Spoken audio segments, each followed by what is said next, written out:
kicks it out. Jose goes inside. The firecracker! Wala! Rebound, mapupulot na naman ni Major Payne. Libre si Alvarado, pulls the trigger! No! Rebound, mapupulot na naman ni Eric Meng. But this time, there's gonna be a loose ball foul on Bobby Jose. Ito po ang bayan ng Superstars. 8:45 remaining, third quarter.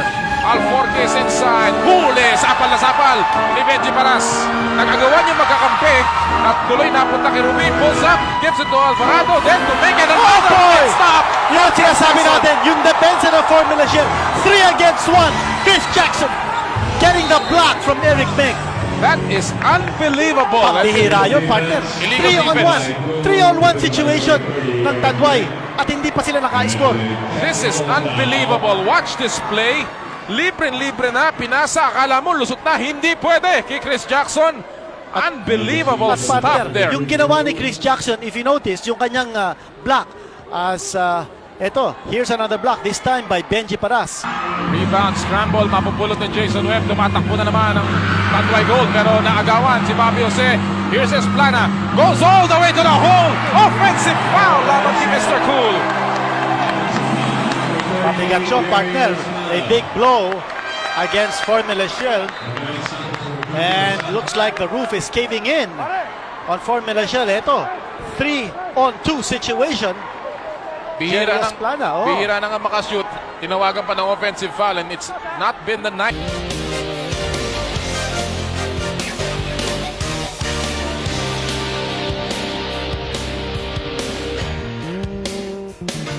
Welcome back mga kaibigan dito sa ating game number 4. Tunghayan natin ulit ang ating Budweiser PBA Buddies. Kinito ang ating running tally. Paras Castillo laban kay Meng at Alvarado.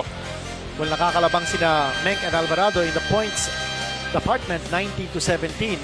Parasan Castillo, however, with 5 assists. Ang dalawa lang for Meng and Alvarado. Sa turnovers, tabla sila. Yan po ang ating Budweiser PBA Buddies. At of course, IBC 13 Board of Directors. Kasama natin si Commissioner Jorge Sarmiento, si Commissioner Antonio Morelos, of course si Director Tina Loy, Mrs. Boots Anson Roa, ang ating chairman, and of course si Attorney Rene Bello and Director Teresa Javier. Yes. All of them on hand dito sa game number 4. And we're happy to have you with us, Philippines. Ito po sa loob ng Phil Sports Arena. Noli Iyala po kasama si Kinito Henson as we get ready for game, or the third quarter of game number 4. Kinito, first half of this game, ang Tanduayan lumamang ng 6 na puntos. A lot of things didn't go right para sa Formula Shell, particularly their turnovers. Papanta itong Formula Shell committed 11 turnovers in the first half. And Tanduay only 8. Tanduay out-rebounding Formula Shell. And that's been the story sa finals na ito, no? 30-25 ang lamang ng Tanduay in the rebounding department. Sa fast break points, 10-4 ang lamang ng Tanduay, 11-2 naman ang lamang nila in terms of offensive, or rather points from offensive rebound. Ito na tuloy. Ito. Walo na ang lamang ng Tanduay. Sani Alvarado, and there's going to be a 24-second shot clock violation. Again, great defense sa panig ng Tanduay Golden. Pinag-uusapan dito, Kinito, of course, in a championship series. Not only the tangibles, but the intangibles. And ang kulang na kulang sa Formula Shell na napunan natin ay yung intensity nitong koponan na to. Partner, that and also, parang nakita natin sa first half, ito si Jerry Esplana, hindi nakapagpakita ng kanyang leadership, no? Because Tanduay did a good job of making him pass the ball. Hindi siya nakakapag-orchestrate. Ginagawa ng, tinan mo yung hustle ng Tanduay, no? Nakuha ni Jackson. And that is what you call, yes, intensity, no? Parang Tanduay wants to win this game much more than Formula Shell. Alam mo, you get the feeling that Formula Shell is trying to take it easy, knowing that they probably can again mount a comeback. But every game is different, and obviously Tanduay will already learn from their mistakes. Ito, kita mo yan, ang pasahan nila, very patient on their offense. And all of a sudden, this lead is now double digits, 44-34. Well, kung titingnan natin yung nangyari ng games 2 and 3, you're so right, no? Ito Formula Shell coming back from big deficits in the fourth quarter to win. At baka naman akala ng Formula Shell, they'll still be able to do that. But huwag sila magkakamali. Itong Tanduay came to play tonight, and while Eric Meng has just scored 5 points, ito, nagdi-deliver yung mga kasama, yung mga kampi ni Eric Meng. one of the trends in the series. Kung sino man ang nananalo ng fourth quarter has almost always, or in fact always won the games in this best of 7 series. And right now, Tanduay showing the way with an 8-point lead, trying to sustain the run all the way to the fourth quarter. Samantala kanina si Benji Paras had a tremendous slam dunk. Nakalusot siya kay Alvarado, walang humarap sa kanya. And that slow-mo is brought to you by Smart Gold. GSM sets you free. Benji Paras now with 15 points. Samantala itong si Alforque at the free throw line, canning the basket.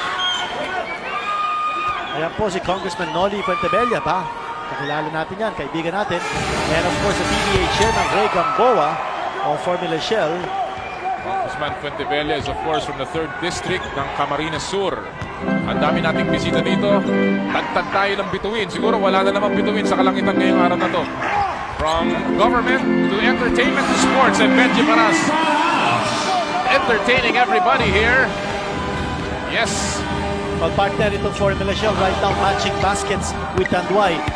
That will not win a game or win too many games for Formula Shell. At alam natin itong Tanduay, loaded ito in terms of being an offensive team.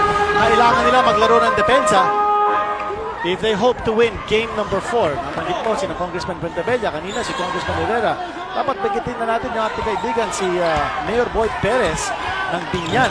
Aha. At kaibigan niya ni Tani Gonzales, itong kaibigan natin na katabi. Katabi natin dito. Pagkitin natin lahat ng ating mga kaibigan sa Kongreso.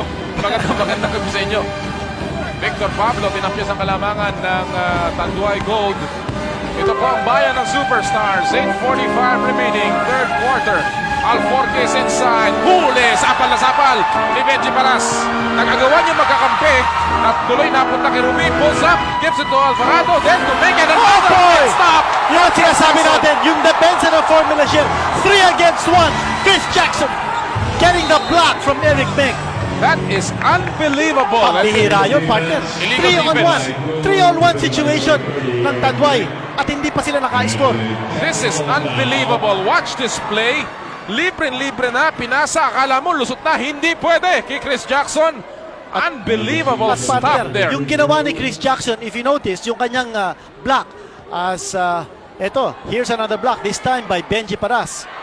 Oy, hindi pumasok yung free throw ni Noy Castillo. Pero partner, babanggitin ko sana, yung block ni Chris Jackson, ang ganda ng pagkagawa niya because his body slid away Yes. from the body of the offensive player para walang maging body contact. And that's something that I think all basketball students should keep in mind. If you're going for the block, make sure that your body does not come in contact. Okay lang siguro kung makakuha kayo ng block upstairs, no? But you have to avoid that body contact. What's amazing with Chris Jackson, hindi mataas lumundag ito. He's not very, very tall, and yet he can match up even with a 6'7" like Eric Meng. Tinatimingan lamang niya from behind. Another turnover laban sa Formula Shell, and that has been really killing their momentum in this game. Will be with another steal at si Noy Castillo forced into his 4th personal foul with 8:12 remaining sa third quarter. Too many mistakes by Formula Shell. Yes. Ito si Castillo with 4 personal fouls. At mamipilitan nito si Coach Perry Ronquillo na ipasok si June Marsan in place of the foul played Castillo. Another Ito si foul. Meng. May foul na naman laban kay Benji Paras. That time si Meng hindi nag-atubali. Dire-diretso siya dun sa basket at si Paras medyo nagulat dun sa galaw na yon. Second foul on the Tower of Power, and Noy Castillo will have to be pulled out now with 4 personal fouls. Jun Marsan back in the game with a shade over 8 minutes remaining here in the third quarter. Tanduay trying to even up the series. Formula Shell trying to erect a 3-1 series lead, and remember, only one team has ever come back from that 3-1 deficit, and Tanduay with Bobby Jose pulling the trigger para sa PLDT long distance shot, and it's a 9-point lead now para sa Tanduay Gold. Ito na naman yung firepower ng Tanduay. Nagpapakita na. Bobby Jose the firecracker. Uy, nag-hesitate pa si Esplana. Libre na yung dito, yes. ha? Marsan, lulusot sa loob. Wala. Ang tapik, mapupunta kay Jun Marsan. Nakagaw ni Bobby Jose. Lamang si Jomen Rumi, pero yung pasa masyadong mataas. But great hustle from Ruby and the entire Tanduay team. But makita mo yung hesitation ni Esplana. Hinito, libre na siya doon. And yet, he passed up on that shot. O partner, sa tingin ko, the reason kung bakit naging tentative na ito si Jerry Esplana is the defense of Alforque on him. No? He's being pressured, he's being forced to pass the ball. Hindi makalaro ng kanyang usual game ito si Jerry Esplana. Maski na sa post-up move niya, no, hindi siya nabibigyan ng pagkakataon. Well, Esplana in the first half, as we see Paras going inside, getting clobbered by the defense ng Tanduay. This will go against Eric Meng. And we were talking about Esplana. He only took 5 shots in the first half. 1 out of 5, 20% lamang si Jerry Esplana. He has 4 points in the ball game. A far cry from his 19-point average dito sa Championship Series. Malaking adjustment ang ginawa ni Coach Al Francis Chua dito, partner, because he's getting all 5 players involved in the offense. Napagit natin nga kanina sa first half, no? Na ito si Eric Meng has actually scored over at least 40 points in 2 games sa conference natin. As we take a look at, Mr. Henry C. Yes. One of the country's leading tight ends is here enjoying the game. Ito sasabihin ko sana, partner, itong Eric Meng, 2 beses na nakatala ng at least 40 points. And in both those games, one to Alaska and one against Shell, natalo ang Tanduay. Oh, so siguro, sabi niya, allergic na ako dyan sa 40 points. Kayo na ang gumawa, basta manalo tayo. Ang importante, good balance of scoring, good distribution of points. Para din, yung defense ng Formula Shell is kept guessing. And so far, that has been the story para sa Tanduay. Although may foul dito, Alvarado trying to deny the pass inside kay Benji Paras. Alvarado will pick up his first foul only with 6:38 remaining in the third quarter. Muli po kami natutuwang makasama kayong lahat. Lalong-lalo na sa ating mga kaibigan sa lalawigan ng Bulacan, sa Malolos, Bulacan, sa Hagonoy at sa Bulacan, Bulacan. Magandang gabi po sa inyo lahat mula sa Bayan ng Superstars. Nabitawan ni Pablo ang bola. Jason Webb. Magandang rotation sa depensa ng Tanduay despite the double team. Yes. Libre si Bobby Jose. The firecracker moves in. Oh, a bad pass. That's a bad pass. Tried to be a little fancy that time. Well, partner, ang plano siguro ni Bobby Jose is to penetrate and score. Nung nakita niya yung interior defense na nandun, nagbagong isip niya and he passed back to nobody. That's right. In the meantime, makikita mo yung mga inbound na Formula Shell Kinito, halos pinamimigay nila yung kanilang possession eh. And, you know, as we take a look at the turnovers in the second or third quarter alone, makikita mo na parang yung kanilang minds are not focused on the game. They're just not here. Totoo yan. 17 turnovers in total now for Formula Shell. At alam natin yung game number 3, 13 lang sila. At hindi pa pumapasok ito mga puntos Lead from pass. the outside. Oh, Here's yes, another bad turnover. pass. Trying to force the issue when they could have had a fast break. At Yan ang inexperience ng Tanduay. But never mind, they're still ahead by 7. Kumakayod pa. And ang we'll take a break. Rum Gold Masters. Hanford, the PBA Underwear. Hanford, angat ka! Pinag-uusapan na rin naman ang Hanford. Well, yan po si Mr. Renzo de la Cruz Jr. And of course, si Benedicto So and Alex Ramos. Ang mga opisyales ng Hanford. Big help ito sa Bayan ng Superstars. Ito, another turnover. Alvarado challenges Jackson. Walang magawa si Chris Jackson. And Tanduay is now on a rampage. They're on top by 9 with 5:18 remaining here in the third quarter. O partner, talagang, tinatrap nila ito si June Marzan, who's really not a designated point guard, no ball carrier, but there's a lot of pressure in the backcourt. Ito na naman! Muntik na naman maagaw. 6 seconds to shoot. 5, 4. Here's the layup, pero may foul as Jason Webb tried to stop Benji Paras from entering the lane. Unang foul lamang yan, or rather, no, the third foul on Jason Webb. Third team foul din yan ng Tanduay Gold. Partner, nagpe-press din itong Tanduay. Parang hindi nga sila lamang Oh. sa larong ito. No? They are the team that is putting the pressure on Formula Shell. At alam naman ni Carl Francis Chua na itong Formula Shell has a tendency to lag tapos come back strong in the fourth period. He wants to break the will of Formula Shell dito sa third quarter. Rebound, scramble, mapupulot ni Jason Webb. Tumatakbo na naman ang Tanduay Gold pero naagawan si Bobby Jose. Here's Esplana. Goes all the way to the hole. Offensive foul lamang ni Mr. Cool. Mabigat partner. A big blow against Formula Shell. And looks like the roof is caving in on Formula Shell. Ito, 3-on-2 situation. Bihira Jerias Plana, oh. bihira na nga makashoot. Tinawagan pa ng offensive foul and it's not been the night of Jerias Plana today. Partner, pambihira ang depensa ang pinapakita ni Alforque. Oo. He has taken Jerias Plana out of this game. There is a marked difference sa paglalaro ng Tanduay sa depensa kinito in this game number 4. Matchup natin, Alvarado laban kay Chris Jackson. 8 seconds to shoot. Webb kicks it out. Alvarado will take the shot. Oh, yes! Binagbuenas ito si Alvarado. Sonny Alvarado with 20 points to lead all scorers dito sa Game 4. At ang abante po ng Tanduay, 11 puntos. This is the biggest lead of the game. Paras faking, spinning, no! Rebound ni Bobby Jose. Look at the points off the turnovers here. And that has been one factor also that has determined the winner of games 1 to 3, Kinito. Tremendous partner, 18-9. Ito na si Eric Meng. Sapal naman! Pero hindi nakuha ng Formula Shell ang bola. And now the defense cranking up dito sa third quarter. Magpantay checking in. Rene Alforque sitting down. Alforque has played a statement ball game today. Low post play si Eric Meng laban kay Benji Paras. Double team. Kicks it out. Jose goes inside. The firecracker! Wala! Rebound. Mabupulot na naman ni Major Payne. Libre si Alvarado. Pulls the trigger. No! Rebound. Mabupulot na naman ni Eric Meng. But this time, there's gonna be a loose ball foul on Bobby Jose. What a game! What a game! And we're only just beginning here. Look at this rebound scramble. Tanduay is all pumped up in game number 4. They're on top by 11. We'll take a break.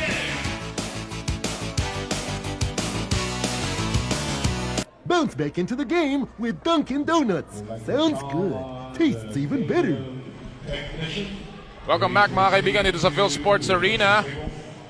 Yan po si Lorian Watkins, yung nakaitim, at si Joe Hooks in white. Ngayon, Kinito, ito daw si Joe Hooks ay maaaring mapasok sa Barangay Ginebra in the next conference. Pero ewan ko, ano pang balita dyan tungkol kay Joe Hooks? Okay, ito story dyan. Si Lorian Watkins is an agent at dinala niya dito si Joe Hooks. Actually, si Joe Hooks was brought here by the Pop Cola management as a fallback.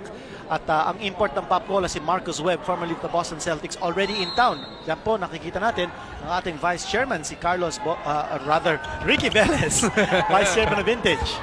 At si Rene Concordia yata yung kanyang katabi ng aking lalawigan at mga kababayan ko dyan sa San Pablo City, Laguna. Anyway, yung story ang Si Joe Hooks. sasabihin natin, si Oh, Joe Hooks. bago tayo ma-hooks. Dinala dito ng Pop Cola and Okay. he's now trying out to be their import sa second conference. Pero nandyan din si Marcus Webb. While he was here, sinabi ni Joe Hooks ang kanyang ina, Pilipina pala. Ganon? Yes. Aba. Si Anita Alfero sa kanyang pangalan from Olongapo City. He is a Phil-Am. Aba, Nagulat siya na nagre-recruit pala ng Phil-Am dito. At nabalitaan naman ng ibang mga PBA team. Ngayon, puspusan silang hinahanap ito si Joe Hooks. aba. At ewan ko lang kung pababayaan naman ng Pop Cola to let him go. But he is eligible to play as a Phil-Am direct hire. He is 6'7 and 3/4, 263 pounds. Wow, wow, Alam mo, ilan na lamang of course sa mga kupuna na walang Phil-Am dito. Isa na dyan, yung Barangay Ginebra of course. And definitely, ang Barangay Ginebra will need all the help they can get on the second conference. In the meantime, in this ball game, Formula Shell needs all the help they can get. They're down by 13 points with 2:17 remaining here in the third quarter after that nice shot from Jason Webb kanina. Here's Victor Pablo. Inside, Jackson. Harassed by Webb with 9 seconds remaining sa kanilang shot clock. Makita mo ang scrambling defense ng Tanduay partner. No easy layups here for Formula Shell. Good switching job by the defenders of Tanduay. Jay Mendoza is back in the game. Here's Benji Paras scooting in. Yes. Benji Paras scoring 21 points. Para kay Benji Paras, but he's been the only consistent scorer para sa Formula Shell. Uy, libre si Eric Meng. Tagilid ka dyan. Tagilid ka dyan, partner. And Eric Meng, no way you can stop him from that close to the basket. Balik sa 13. Kita mo ang ginagawa ni Coach Al Francis Chua. Nakaupo si Alforque. Ginagamit naman niya ito si Alvin Pagpaltay, who's 6'2", going up against 5'11", Jerry Esplana. But Esplana scores. He is so wily, Jerry Esplana. Just can't stop him. At mabilis ipapasok ulit ni Coach Al Francis Chua. Ito si Alforque. Bobby Jose bumaksak. Alam natin, may iniindang kapansana yan. Here's Paras, banging straight at Alvarado. At tatawagan siya ng offensive foul. Third foul ni Benji Paras. Too many possessions na tinatapon ang Formula Shell. Well, this is not new to Perry Ronquillo. He has seen his team trail in this series so many times, the biggest of which was back in Game 2. Trailed by as many as 18 and climbed back into the game. But kung akakalain niya na ganun din ang mangyayari dito sa Game 4, medyo mag-isip-isip siya dahil iba ang bawat laro with a minute and 11 remaining. 11 po ang abante ng Tanduay Gold. At iba din ang pinapakita ng Tanduay team, no? Yes, Alvarado rejected. He was blocked. And here they come as we go down the 1 minute mark. Muli po kami natutuwang makasama kayo lahat, Pilipinas. Game number 4 ng McDonald's PBA All-Filipino Cup. Paras turns, goes under, difficult shot, forced that one. Partner, ang sinasabi ni Benji Paras, he was fouled trying to get Meng to commit another foul. Alam natin, tatlo na ang foul niya. Oy, turnover, hinabol ni Romel Santos, pinatalbog kay Alvarado, napunta kay Fabio Jose, tumira ng tres, wala. Rebound ni Romel Santos. That much time remaining in the third. What a ball game. At maraming pagkakataon itong Tanduay, no? Na they have not been able to convert.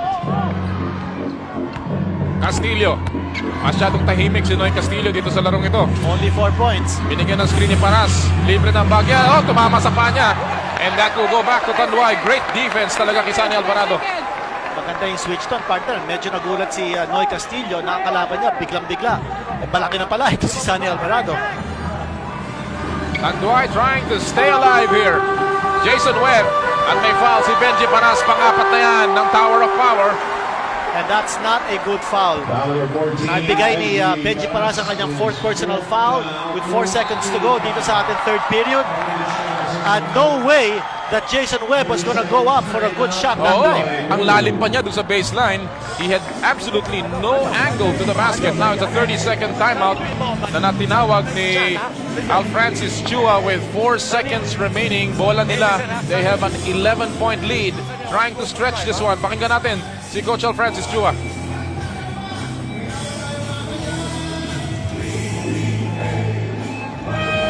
Okay, listen. Hey, Bobby, Jason, Alforque, Bobby, hey, Eric, hey, option. You go out, hit. Sunny will cut through, hit Sunny. Okay, Sunny go drive. Okay, come on, let's go. Well, Sunny Alvarado has been a hot man para sa Tanduay today. 20 points in the game. At yung play na yun, disenyo para kay Alvarado, Kinito. Totoo yan. They want Sunny Alvarado to come from the outside and attack. Wala pa naman sa penalty situation ang Formula Shell. Ganun din ang Tanduay. So you can expect Shell to perhaps give up the foul. At ang babantay naman kay Sunny Alvarado, ito si Jay Mendoza. There's Alforque. Dapat ibalik kay Alvarado. Ibinalik nga. Tumuloy si Alvarado. Wala. At mauubusan sila ng oras dito sa third quarter. But nonetheless, it has been a gallant stand for Tanduay Gold. Hurting and all. But they're staying alive here at abante po sila in game number 4 as we enter the final quarter. They're on top by 11, 57-46.